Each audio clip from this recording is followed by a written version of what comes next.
Hold up. Every day I wake up, wake your ass up. The Breakfast Club. Y'all finished or y'all done?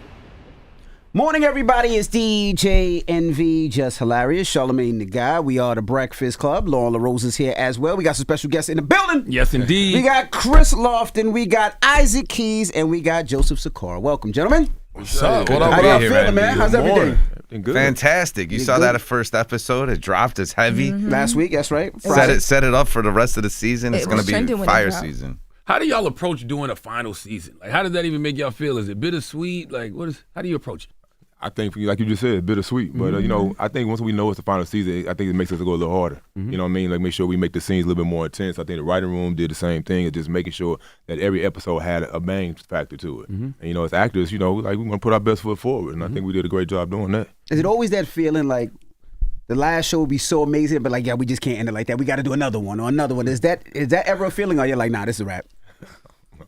Well, I think that Gary and I just wanted to make sure that we gave Chicago's due. A big thing was that I didn't produce the first season, just the second and the third season, and a big thing for me was getting Chicago better, a little bit more realistic. Like, even the Power Show is kind of like New York adjacent, but we wanted to be Chicago adjacent, but it's like it's a real place. We wanted to show the diversity within the diversity. Like, I think it was kind of like a globular south side of Chicago, a globular west side, and I just mean that there was no specificity or details, and we do a lot more detail-oriented stuff in the third season, and I think that the city is really going to bless this show for this final season. What did you do to do, like, what was your research like leaving the season? Well, yeah, I moved to New York 26 years ago, so it was like, I went back early and I met with cops and robbers and asked and learned more about the city, because when I was there, it was really a city of gang nations. There was folks and people and a lot of things that were rules that were street rules that were followed. And now, with the emergence of kind of like all these renegade gangs and gangs within that used to be nations that kind of went against each other, where would the pipeline be coming from? How would Tommy Egan survive in this? Who would want to just make the money and who would just want to see him dead? And I think that we do a lot of responsible storytelling in, like, there's a million people going at each other on the south side or on the west side, and where the distribution comes from, and some of the cartels that would really truly exist that mimic the cartels in real life. And that's what we did. Were there any things in your research trying to get it so real where you were like, nah, we don't want to touch this, just because of what may actively be happening, or just because history-wise you just don't want to ruffle any feathers? Yeah, well, I mean, Kris and I are both from Chicago, and there's definitely, it's now that I'm this age, this old, it's like in my 30s and 40s even going back. I mean, I remember it'd be like, you don't want people from the past popping up and being like, yo, man, what's up? Why'd you put it like that, or why'd you do this like this? And so there is kind of, it's adjacent, but it mimics the real life. It's like people, if you know style, and I think there's a lot of wink, nods to real life stuff going in there. But yeah, I mean, you want to be careful. Tommy's such an interesting character, Joseph. Like, he's always either chasing control or power or loyalty or revenge. Like, what's driving him this season? Man, that's a great question. I think a lot of it is revenge and kind of this hunger for power, and how that the power. They say power corrupts. Complete power corrupts complete. Absolutely. Yeah, absolute power corrupts absolutely. I know Charlamagne's always just a little smarter than me. It's early. It's just He's true. just quick. He got the clever witticisms on deck. You gotta watch him. That's all. But that's what it is, and I think that again, it's like. Can you have it all? And that's the question, because Tommy's going for it all this time. And is he going to sacrifice loyalty with Diamond? Is he going to do backhanded deals with Jannard, who's a backhanded deal master? But yeah, it's a really exciting season. Gary Lennon, again, our showrunner, and the whole writing room did a fantastic job. I'm so proud of them, and I think the fans are going to be really happy. Yeah, for sure. I always feel like Diamond's trying to move righteous in a dirty world. I agree. Well put. I'm doing a great job there. That's exactly what I'm trying to portray. I think it is like you just said. Like, you can't. It's not morals and values too much in the street. Now, there's street codes. You try to go by those things, but those morals and values will get you killed. And he was trying to play both sides for so long, and I think now, as you start to see, he's starting to, like, he's choosing a side. He's both feet in. Now he's actually kind of looking at Tommy like, why you in love? Looking at his brother Jannard, because he wants that brother relationship, I believe. But at the same time, it could be his downfall. I mean, it's all about relationships and alliances right now, and how you choose and what side you're gonna choose to go on. And I think Diamond is in that caught in that little quandary right now. You guys' relationship, I was going to say Diamond and Tommy, Joseph and Isaac, you guys' relationship in the new season kind of mimics what the relationship was with Ghost and Tommy a bit. In the reverse, yeah. Yeah, and it's weird because it's like now you're in that power seat, no pun intended, but now you're in the driver's seat, right? And you're able to like choose what you say, what you don't say, and you're kind of like controlling him. Was that purposely done for the fans who've been following all the shows to kind of put that together? I mean, yes. Yeah, I think so. But I also love how it mimics just like that hurt people. And if, you kind of follow the faults of your father or whatever, that expression, Charlamagne will correct me. But there, the sins of the father, it's like there is this kind of reverseness that's happening too. And we'll see what happens to Tommy because ultimately what happened to Ghost. So, we got to see what happens. Definitely. There was a moment in the first episode where there was that when you came to talk to him in the warehouse, I felt like you turned into Ghost in that moment. But Tommy checked himself too. Yeah, but I felt like Ghost would have did that to you. It was almost like reverse psychology. Like you were just telling him what he needed to hear. I don't know, man. Ghost had a hard time saying sorry. That's how I felt. Yeah, I felt like I didn't even know you thought you were checking yourself in that moment, and it's hard to talk about because. But it was real. I mean, I think Tommy's an honest character in the way when he's like, "Yo, man, I should have told you everything. I should have done that." But is Tommy going to do it again? That's the thing. Yes, it's like it was smart. It was like kind of manipulative. He knew how to minimize the situation at the time because I felt Dom was coming high, and I think that was a different level of seeing Tommy and Joseph play that. So I thought it was it's a great scene because it was even hard for me as a character. Like they no, bring it. Yeah. I'm like, y'all want me to bring it? You know what I'm saying? Like that, no, bring it, and it starts to build with the character. Kris, how do you see Jannard? Because I see people call him a smart villain. Some people call him a monster. Is he just a man trying to out-hustle a system that's stacked against him? Man, I think Jannard is misunderstood because honestly, Isaac hate when I go off into this tangent, but I honestly feel like nobody's looking at it the right way. I feel like because I'm actually from Chicago, I try to implement a lot of what I know. The people are gonna be watching this saying like, nah, that ain't how we would do it in Chicago. Y'all really gonna let this white boy come up in here and do that? So to me, I feel like I'm the voice of the fans. So to me, I look at Jannard as, to me, the only one that got some sense for real, because why? I'm supposed to not know anything about what Tommy was doing. Those 6 years on power, I'm supposed to not know that. To me, this is just a white man in Chicago who may or may not be the police. Nobody knows. Like, why are we all so trusting in him? Nobody. And then with my brother, I'm like, okay, you were in prison. I heard you like to cut hair in jail. That's what you was in there doing, right? Bought you a barbershop. Put you up. You're comfortable. You got something to do. Stay out the way. You're on parole. You hot. You're not supposed to be touching the streets. You're going to mess up the whole organization. If you get caught, you're going to blow it all up. So I'll handle it. I'll talk to you. We'll deliberate. We'll be partners, brothers, That was my goal, my dream. Didn't work out like that. Is that difficult to make it make sense? Because what you just said is I have to make it make sense. I had to make it make sense. Right? Because, we look at him we understand it, but this is a new series. Yes, yeah. To me, trying to make it make sense, I did create that backstory. I remember I told Joseph, Isaac, and with Gary Lennon, our showrunner, I created a whole backstory in my head to make some of this make sense, because obviously I would never go against my brother trying to kill my brother. That's crazy. But I tried to make it make sense to Jannard. It's like, okay, we talking about millions of dollars. This organization, CBI, is supposed to be worth millions of dollars. And if he's been in prison for 15 years, that means I kind of know more life without him than with him. And now if we add millions of dollars into the mix and some new person that nobody knows who's white, how about I kill both of you? Right. How about I just kill both of you? You ain't even been here for 15 years anyway. I could do without you. So it's like, I don't understand. So that's how I had to convince myself. And sometimes I get too invested in it, and I'm like, yeah, you know what, Jannard, I don't think he's wrong. You can't get I know. too invested. I get too invested sometimes, and I'll be like, no, this is wrong. Nobody gets Jannard. That's exactly how you move. That comes across on screen, though. I feel like on screen, you're like the little brother that's like, no, I can do this. Listen to me. But then you be messing up, and then you got to call Diamond. Thank you. You got the messing up part, right? That's the little brother thing, though. What is up, party people? Right. I texted him that the other day. As soon as I landed in LA. In New York, I told him that. That's funny. I was going to say, and speaking of the brother dynamic, you guys' dynamic is kind of like the same but a bit different in this new season, because you're kind of making your own moves and you got your girl and she's, helping you a bit more. You trust him a little bit more, but you're not at the same time. What do you guys want your relationship to say to people in a regular world about brother relationships, big brother, little brother? relationships? People that don't sell drugs, or they do? Right. Personally, I would probably say like forgiveness could probably be a thing, and love trumps all. And blood is definitely thicker than water. I think I would want people to like take that from it. Like blood is truly thicker than water, and your family, I feel like the only people closest to you can hurt you. Because if you don't care about somebody, they can't hurt your feelings. They can't betray you. You know, it has to come from somebody you love. So I feel like learning to forgive and learning that family trumps all is something that I would want people to know. Well, but blood is finite. Water is infinite. Uh-oh. There's a finite. That was a real Tommy answer. Yeah. I mean, water's going to make you survive longer than blood. I mean, you drink that a little bit, you know what I mean? The French soldiers with the Russian horses, I know all that stuff. But the water, that's life-giving, too. Take it to war, baby. Take it to war. I think, it's real life. Like, we all have family members that we necessarily don't get along, but we still kind of love them. But we may have to keep them from afar, but we're still trying to figure them out. I think it's really deep about the relationships. I think the whole show really dives into how the relationship and the toxicity of it.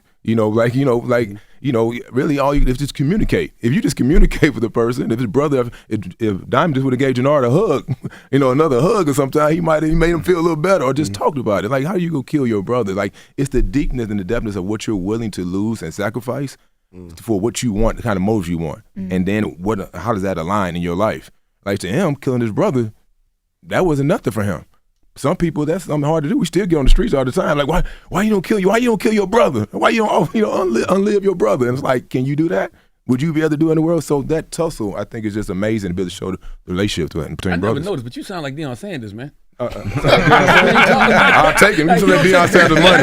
I said, this feel motivational for some reason. He's good. He's there sometimes, man. What does redemption look like for Diamond? Like, now that the streets, keep pulling him back. I think ultimately what Diamond wants is he wants to be able to make this money, have power, but he doesn't want all the violence and stuff that goes along with it at some point. Like, if it was the best world, the coalition, everybody working together, everybody's making money, let's just do that and be cool. And I think but it's like, when you see the Tommy character coming, what Joseph plays so well, it's like, no, we want more than that. We want more than that. So he still got to make his moves in alignment with how he wants to move. So that somehow kind of creates that friction between everyone in a sense, because there's so many players in this. We still have the Latin and the cartel side and how the control that they have. So now we're just trying to, I think Diamond's redemption is just, he really just he wants to be there, but it ain't gonna work the way he wants it to work, and that's how it works in the streets. Do you think the world will ever look at the gang organization as like anything righteous they've ever done? I know with BMF, 50 also tried to talk about the family unit and stuff like that, and it's very prevalent that you're that character in this show. But people don't see that. They only say, why would you guys be in a show that showcases all these things? I'm sure you get that question all the time. Do you think the world will ever say, but wait, there was a righteous component to this, there was a family aspect? Yes, and I think even outside the show, we make sure we do a lot of stuff in the community. I make sure we have speaking engagements and talking to make sure we know this is entertainment. It's telling a story, a story of some made-up characters, that, how they move in the streets and how their life and how their family dynamics happen. And I think that also by showing that in Chicago with all the things that's going on with the city of Chicago, we're able to show the entertainment part of it, but we're also able to touch on some of the things of the diversity of the city and how the city is made up and the history and the architecture and just kind of giving some more light on the city in that way as well, too. But I think it's very important for people to know, even as we talk, is to make sure that we know that this is a story. It's a TV series. It's not real life. Characters. It's not real life. It's the power universe. We know that's not real life. There's so many things that happen. That Mustang pulls up anywhere. No parking tickets. No, nothing. But I will say though that these stories might not be based on somebody's real life, but they are lives that's happening out there. For sure. There's a Tommy and somebody's people walk up to me every time like, bro, all the time. Me and my brother, oh man, that's how it was. Bro, you me. But that's why I think these stories mean so much, and a lot of times, like she said, a lot of people feel like, oh, well, they're idolizing or they're making it seem like this, but for a lot of times, that's what we grew up seeing, right? We grew up seeing the local drug dealers, and you always wanted to know, I always wanted to know, like, how did they do their business? How did it work? So I think this kind of gives you an inside, false or not false, but primarily true of how it worked and how it got down. So when you tape, I don't think so. Tommy would have been in jail a long time ago, man. He drives the same getaway car. All right. Yo, and it's loud. The car, and it is loud. You know Yeah, what I'm there are saying? those aspects. It's hard to drive too. It'd be pretty easy to peg Tommy. He's not switching up rides all that much. Although in the original Power show, they did, some of that shtick. That I think that when you made that drive to Chicago, you switched cars in the original, right? No, it was like they booked me out of the car. Let's not talk about season 1. I was going to ask, when you talk about street cred and talking about what's real, how important is street code when you're doing these shows? I honestly do think it's important. Honestly, we got to keep it true to what it is, but also there are some things that we don't want to touch on because it's too real. Like, that's why they don't mention like real gangs. We make up gang names because we don't want to seem like we're promoting actual gang violence in the city or making other gangs, because our DMs are crazy. I can't speak for everybody, but mine is insane. Like, my DMs get crazy when they show on the death threats and a lot of people. Really? Oh, dog. Death threats. I get crazy DMs. So it's like we try to be careful with that. I think you slip in little vernacular improvs that every now and again when I see in the cut, I go, yeah, we're getting close. Because I'm really from Chicago, so I'll try to slip in on phone them. Every little chance I get, I'll try to slip it in, and then because I know the city is gonna be like, bro, I know, that. The city of Chicago is behind it. I feel like New York and Chicago are two cities that we don't really particularly like when actors portray being from there if they're not really from there. Like, we don't want you to come from LA and try to be on a New York TV show saying you a hood dude from New York. I don't, man. London Brown crushes it as Uncle Marv. London is an exceptional case. London Brown, shout out to London. That's my dog. But like, I don't feel like New York and Chicago likes that much. LA don't like it at all. LA is another one. Yeah. LA don't like it at all. And I also want to know, when y'all shoot so many different films, how do y'all stay in character? TV shows. Yeah, how do y'all stay in character in all the shows? Because y'all different characters in different shows. I mean, for me, is the simple version for me is action and cut. Like, I don't so you don't take it home with you. Yeah, I've never been that guy for real that really like takes it home with me. Me neither. Yeah, I just know how to disassociate. It's a lot more from fun. I just find that there's a lot more fun when you get to. It is. But also, it's like coming from the theater, darling. It's like if you're not going to bring that character home, you're playing the guy for 6 months. You know what I mean? You bring it to the theater. That's why you warm up. That's why you get do the whole thing. Could y'all imagine if Joseph pulled up to pick up his kid from school? He pulled up in the car. Oh yeah, when I see you, it's so hard to not see Tommy. All of you guys, it's hard to not envision y'all in the show. I'm like, dang, I was just watching you last night. Like, if you don't leave that girl alone. Not to me. I think Joseph does a fantastic job acting because he's nothing like Tommy in real life. He's just a nice guy. No, he's not. That was different too, but the voice is there. He's selling copious amounts of drugs, but other than that. I'll be wondering with all the spinoffs, what makes Force stand out to you creatively, and just all of the different shows. When you got to show up as Tommy, do these shows even feel different? I mean, they don't. When I show up as Tommy, Tommy is Tommy, and I feel like on the original, it was fun doing the guest bits on the Ghost show. Just to be that, and I love Michael so much, so it was always fun to come back and do something with him. But I think that Tommy is kind of his own entity, and one of the fun things about taking the character home, I always kept Tommy as close as I needed him those first seasons to make sure that everything was right and consistent, and that was my job. But like now, it is fun in some capacity. This 10, 11, 12 years on from the original. To be like, let the light switch go just to see what happens. Because I'm not even positive what I'm going to do in those situations because I have the luxury of like this character who's got its own life. So you just flip it on. Sometimes this happens. Sometimes this happens. I'm like, oh, that's kind of funny. Exactly. Or bizarre or whatever. So that has been a wonderful part of this journey.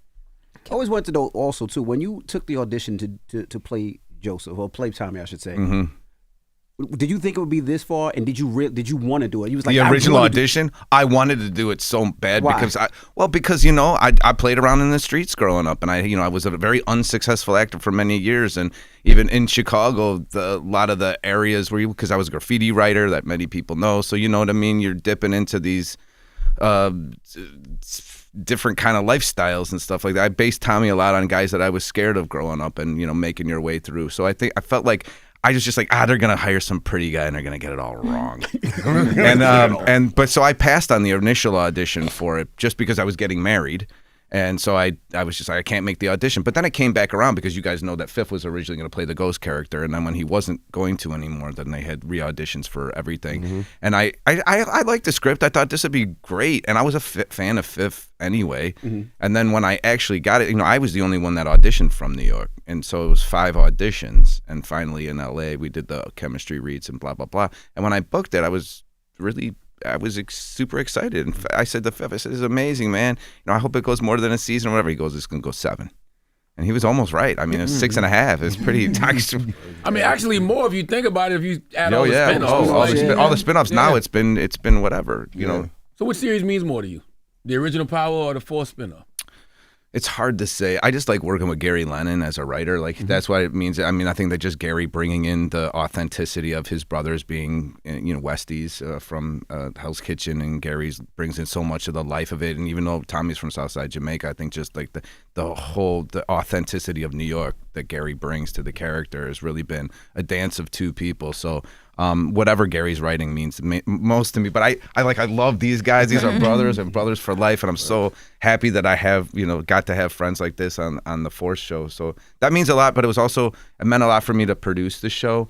And finally, because it's hard, man. People don't want to give you, even when you've earned your seat at the table, you guys know that. Nobody wants to let you have that seat. And everybody's still vying for it. And even when I'm doing it, especially the second season, you had people like picking at you, trying to put you down, like playing weird games behind the scenes. You're just like, stop this nonsense. What is happening here? But I think that I'm really proud of the 3rd season. And I think the fans are going to like it the best out of any other season of the Force show. Now, Isaac, what's more grueling, NFL or being an actor, right? Because on Monday, you're going to get what you did wrong in the NFL. Right. But as an actor, you get that every day that show comes on and them comments. So what's more grueling for yourself?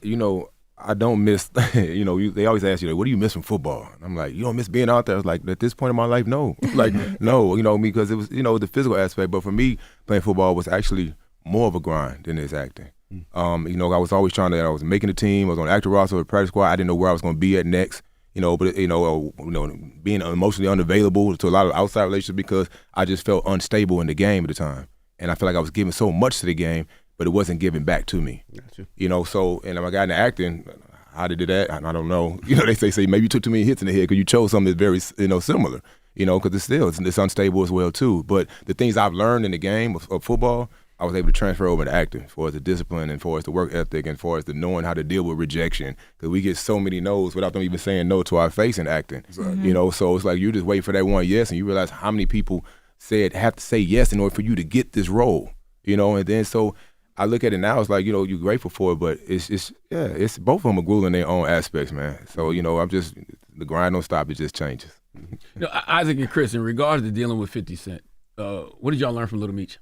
I never want to be on 50's bad side. That's all. I just learned that, and I never want to owe 50 money ever in life. Not from Lil Meech, but just in general, just from knowing 50. Thing. Never owe money. Never owe money because I know he wants it by Monday, and I just and I just want to stay on his good side. That's it. I don't know. With him and the whole Lil Meech thing, I have no clue. I'm not privy to truly what's going on there.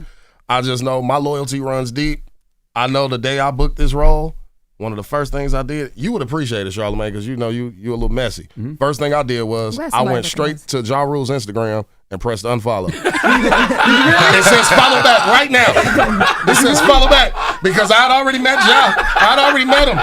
But long before I got on power, I met him and he followed me, his manager and everything. And I said, the one thing that will not happen, Curtis Jackson will not choose to just be sitting down one day and go on Ja Rule's page and see followed by Kris D. Lofton. You will not. And I just unfollowed him. No Ja Rule on the playlist anymore? No, God, heavens no. Heavens no. You've been hanging around with me for too long. So everybody Fifth got problems when you unfollow. I unfollow Rick Ross, everybody. Everybody. I don't follow any of them, I swear. When we get off, I'm going to show you. It's going to say follow back. It's going to say follow back. Here's the viral moment. Follow back. Joseph, I saw No, Isaac can't answer. What go ahead. Hey, man, I've learned, as you talked about football, and I just walk in my light, man. Like, I don't get involved in the mess. I don't get involved in anything, especially I got too many other problems of my own to be worried about something else and what's going on over there. Because you never know all the complete details. You never know, so why pass judgment on it and try to, do whatever? I just mind my business, man. Simple answer. Joseph, I want to say I saw TMZ ran into you. They asked you about the Meech situation. 50 posted it and said you was too smart. You got up out of there easy. I don't know if I got out of there easy. I think I chose my words pretty carefully. But it's because I think Meech is a nice young man, and I think that what people forget is that Fifth paid for his acting classes. I mean, he invested into Meech. So there's a certain amount there that's there was love, and I basically what I said to Team Z: if there was love, there can be love again.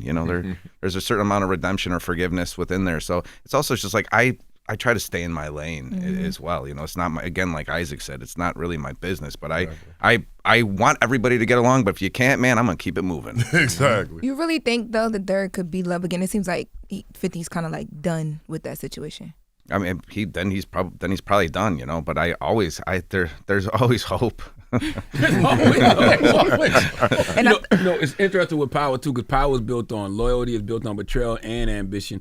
So I want to ask y'all, in real life, what's more dangerous, ambition with no loyalty or loyalty with no ambition? Wow. I'd go ambition with no loyalty. Yeah, same. That's what I would go. That's dangerous. I'm still processing. That's deep. Now look, I'll be overthinking You're things come like up with that. something fantastic. No, I don't know about that. I'm here here for it. Ambition with no loyalty, no ambition. I probably would have to concur. Like ambition, I think ambition can be too much ambition can always ruin a relationship because therefore now you just going for what you want. You become very selfish in that aspect, and when you become selfish, you end up hurting a lot of people that are around you, especially when they trying to be loyal to you. And then you ambition. Now you moving different. As you say, we moving weird. So trying to figure that out. I think that's a good question. But and I like when the Power show in all of its incarnations shows that that without loyalty, without this, with just blind ambition, things fall apart. This kind of lifestyle is people, you can't be happy. In a lot of ways, I always say Tommy's like a vampire in some ways. He keeps living, but like he's living alone, and it could be a lonely life. It's like it's not winning. Yeah, every day is like you looking over your shoulder, you trying to figure it out. There were some scenes I always looked at and I always admired, how Joseph does, because you talked about how can you walk away from it. But there's scenes where, this is like my first season of doing it. And I'm like, but you feel all the treachery behind you. People that's trying to do all these things, like feeling like Janara trying to kill Diamond. I personalized that a little bit. So even on the set, like I couldn't talk to him for a little while after that. Like knowing how just knowing how he's moving. He's sitting around the corner, over the corner, smoking the square, laughing, being Kris ass big. I'm in the barbershop looking like this. Like I still wasn't over with it for a time and I always admired about the character Tommy's because he dealt with that for so many seasons on Power, like over and over again, and then come to this, I'm like. It takes some therapy. It takes some, some aspect later on to be like, okay, let me let that go. It takes practice because it is deep. I'm still in therapy, and you're talking to the right guys here who are advocates for it. Yeah, it's a Cain and Abel dynamic to y'all relationship on the show. It definitely is. Yeah. I think so. I definitely think it's that. That's a good analogy. Yeah. Can y'all talk about from Ghost to Force, the women that are involved with different characters throughout the series? So Shanti with you this season, and then you're dating Miguel's sister, right? There's and then you go in and out of your situations. Yeah. Looking for love in all the wrong places. All of y'all be though. That's what I was going to ask. Like that common storyline is every chapter, every season, but y'all never learn. People always end up dead. What is the reason for that? Like, why are we watching you guys never learn? Like, why does I think no one because get it mimics right? life. I think that all the time, like, girls like the bad boy, but then I get hurt. And it's like, then what are you dating a bad boy for? But because I like him. Yeah. So, a lot of that I think just is, again, responsible storytelling because that's what humans do a lot of times. I think that that's not necessarily Tommy's intention, speaking with Maria.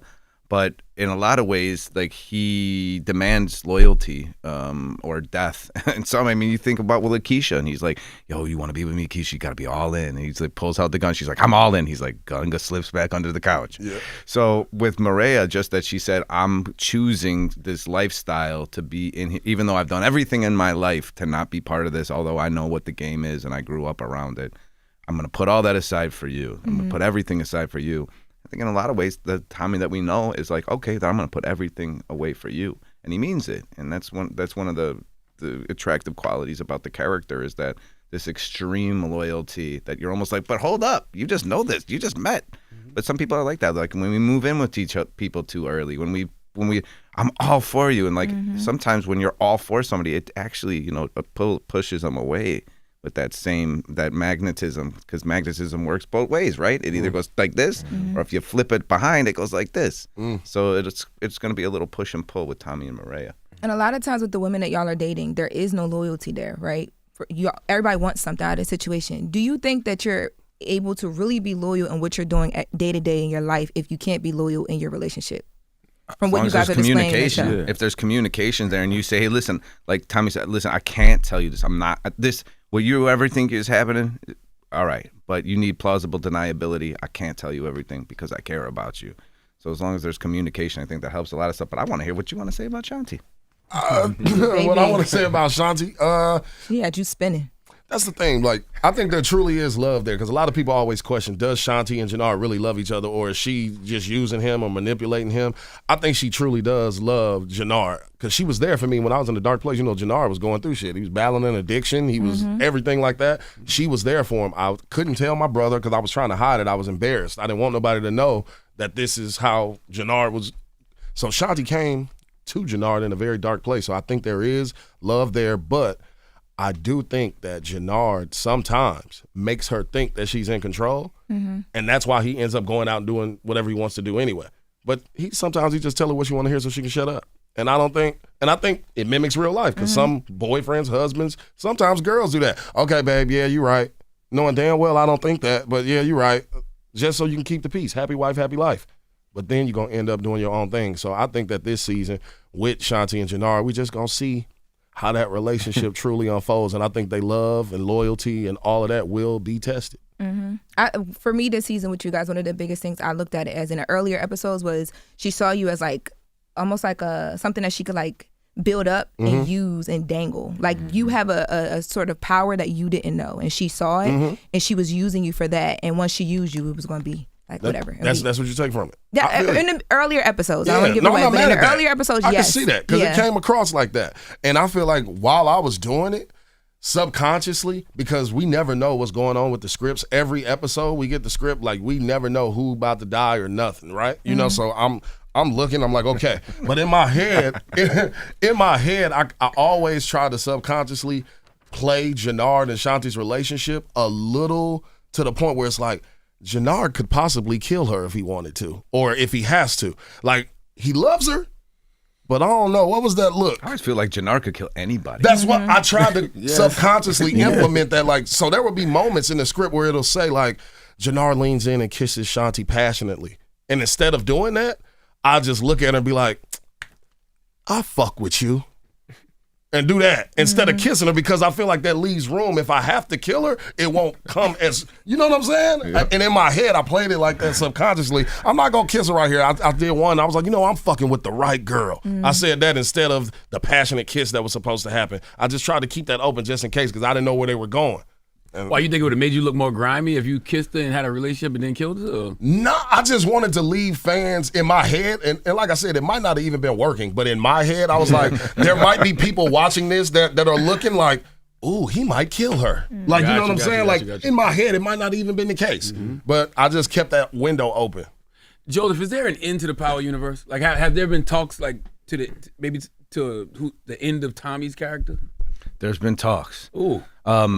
But I feel like in terms of the end of the Power universe, I think that most talks are about expansion. All right, where can we go next? We're the only Power show that takes place outside of New York. So that was a kind of a big thing for them at this point too. But then with 50's other shows with Fightland coming out and in England, I feel like they're going to probably be thinking about a little bit of international expansion in some capacity through the Power universe. And then I'm sure that they'll expand on stories in New York like they are doing already in the Origins story. But I bet there'll be more spinoffs that take place around NYC. Do you have an idea of what you would want the ending for Tommy? I know exactly what I would want the ending for Tommy. In fact, me and Gary Lennon are already starting to make an outline for a movie, for a feature. Wow. That would be kind of possibly the final chapter. Wow. I love that. You're not going to tell us? That'd be hard. No, he can't tell us. I'm listening. Does 50 know about this? I don't want this to be his first time hearing Listen, about no. 50, every move I make that has anything to do with Power, almost any move I make, anything he wants to know, he could know. But any move I make, if Fifth is I always have because it's responsible. Like he's owed it because I'm a loyal, friend or colleague or whatever. But he's also owed it because he's an executive producer and a creator. So he's owed it twice. But I always give the respect to Fifth because Fifth's a good guy. Like he's been a good person to me, a great person to me. He's taught me a lot. He sat down with me. He's been accessible. Like I realize how much I owe 50, and I'm grateful. Well, definitely check out the final season of Force. Make sure you check it out. The first episode was last Friday, and we appreciate you brothers for joining us. Thank you so much. Thanks, Joseph Sikora, Isaac Keys, Christy Lofton. It's The Breakfast Club. Good morning. Wake that ass up. In the morning. The Breakfast Club.